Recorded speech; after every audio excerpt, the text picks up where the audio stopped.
السلام عليكم ورحمة الله وبركاته. ازيكم حبايب؟ احمد ابو رجب، عاملين ايه؟ يا رب تكونوا بخير.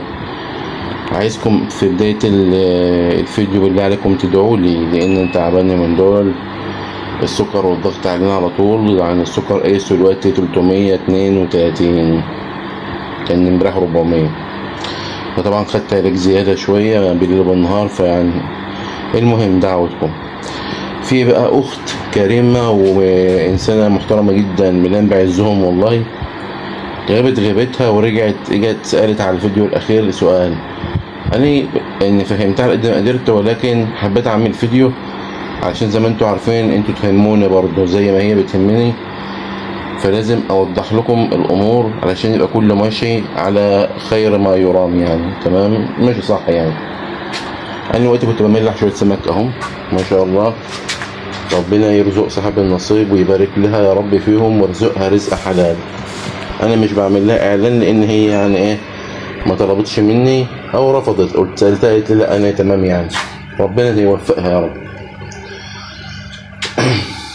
التاريخ هكتبه على الفيديو لان انا مش عارفه، هكتبه على الفيديو وكل حاجه عشان تبقوا عارفين هو نزل امتى ومعمول امتى. هو جديد، هو النهارده تقريبا الحد، تقريبا النهارده الحد.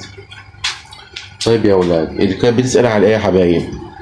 بتسال يعني بتقول لي انا الكيس بتاعي كان منفوخ، وانت قلت لي ده السمك من الغاز بتاع السمك، او ممكن يكون السمك اكل مش نظيف، فالغاز بتاعه هو اللي نفخ الكيس كده. في عده اسباب يا ولاد اللي بينفخ العبوه. لما انت تكون عامله شغلك في فريزونه او في كروانه، الفريزونه اللي هي دي او في كروانه زي دي، يعني في ناس بتعمل في فريزونات، في ناس بتعمل في كروانات زي دي، في ناس بتعمل في اكياس كده على بعضها كتير. كل حاجه ولها اضرار وفوائد. اول حاجه لازم تختبر السمك بتاعك، والسمك بيبان معاكي من 48 ساعه بيبان جودته زي ما انا بعمل كده. انا السمك دواني انا لما جبته عملت له اختبار، بعمل سمكه واحده زي ما انتم شايفين، بشدها الستريتش احسن من الكيس، بس مش كذا حاجه وبعدين الستريتش، لا هو حاجه واحده بس، يا كيس وبتاع الثلاجه دواني واحطها في علبه، يا ستريتش واحطها هنا كده اهي بس، ولا عين شيء جنبها بقى، هي مقفوله زي الفل. تمام، دي الاختبار 48 ساعه بتبان معايا، بعرف انا على طول. تمام. امتى بقى الكيس يقب او ينفخ بطريقه صحيحه، وامتى يكون السمك معيب؟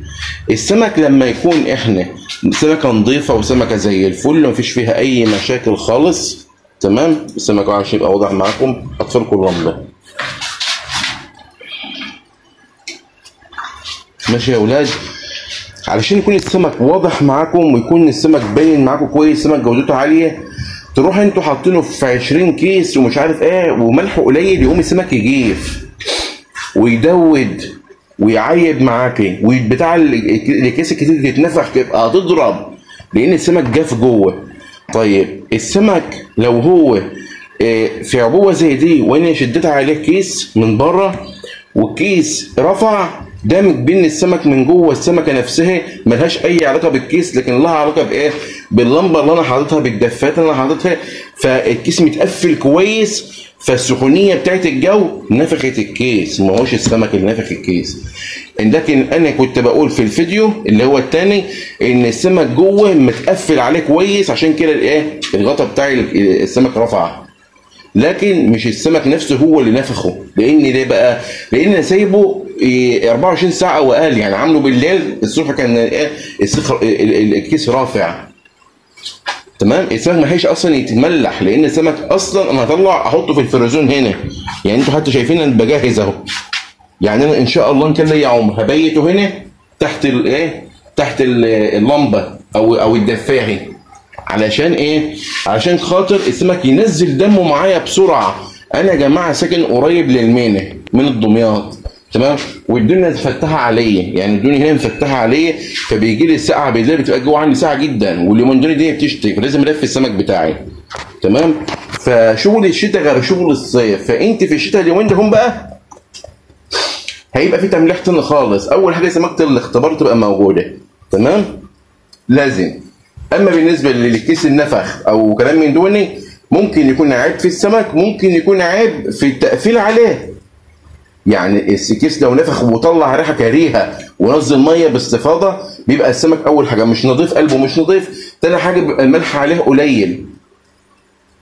طيب السبب الثاني السمك يبقى زي الفل، بيبقى والملح زي الفل، لكن احنا لافين اكياس كتير جدا والمكان حار، يقوم السمك ينفخ والدنيا حر عليه، يبقى زي اللي انا عملته كده. لكن لو طولنا عليه بقى السمك يجيف ويعيب، لان طولنا عليه اللي هي ال5 ايام او ال4 ايام او ال6 ايام.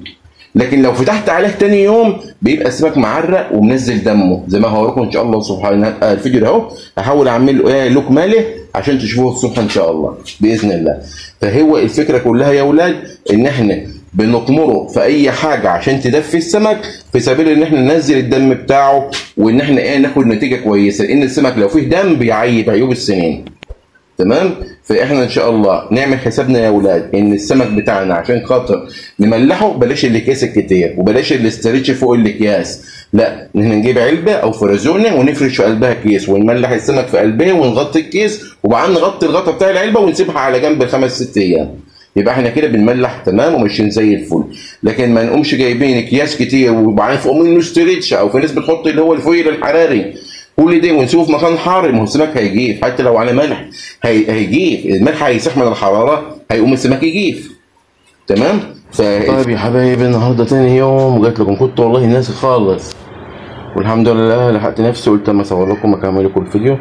طبعا اهو التقل اللي عليه اهو، تمام. عشان كده بقى السمك دي تاني يوم الايه الوش الفواني، التقفيله الفوانيه ما نفختش لان تاني يوم والدنيا ساعه. فنقول بسم الله نكشف يبقى السمك هيبقى معلم معانا اهو. السمك ما شاء الله معلم اهو، شايفينه؟ بلالين اهو، اوكي. ده كده خلاص السمك ما شاء الله نجح معانا زي الفل. في ناس بقى يا اولاد بيسيبوه كده بقى، هو التملحه ما فيش فيها حاجه اهي، تملحه زي الفل ما شاء الله صلاه النبي، يعني الدنيا زي الفل، تملحه ما فيهاش اي عقبه ولا اي مشاكل. يسيبوه بقى يتم تمليحه هنا كده. انا بقى ما بحبش كده لان فينا دم بقى. هوريكم شويه كده، خليكم بقى معايا كده عشان الفيديو ما يطولش عليكم. هوريكم انا برد السمك بالطريقه دي ليه، وبعمله في الكروانات دي ليه، عشان تساعد معايا وينزل دمه بسرعه وماته بسرعه، رغم ان ما شاء الله سمنه زي ما انتم شايفين.